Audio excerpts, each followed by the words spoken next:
Now, in other news, Philippine President Ferdinand has expressed alarm over threats against him after Vice President Sara Duterte said the president would be assassinated if she herself were killed. The feud between the top leaders of the country escalated after Ms Duterte's resignation from the Marcos cabinet and allegations on her misuse of public funds surfaced. Cherrie Regalado has more.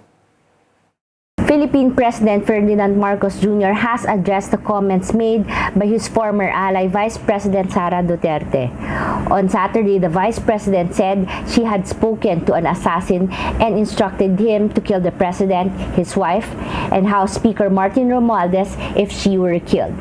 President Marcos said in a recorded video and without naming Ms Duterte that he's alarmed by the threats made against him and others. Kakabahala ang mga pahayag na narinig natin nitong mga nakarang araw.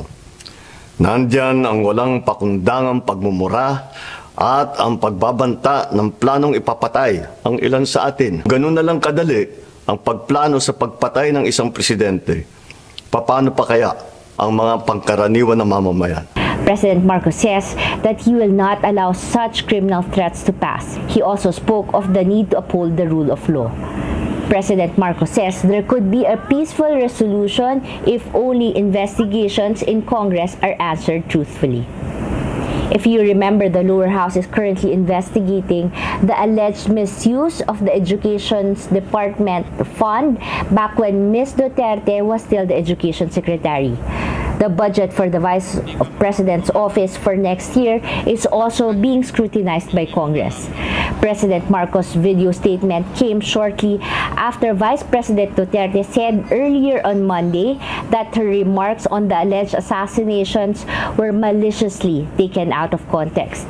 Ms Duterte gave her comments on the alleged assassination as she was responding to a question during an online press conference on Saturday about whether she fears for her safety or not. Sara Duterte did not cite any specific threat against her.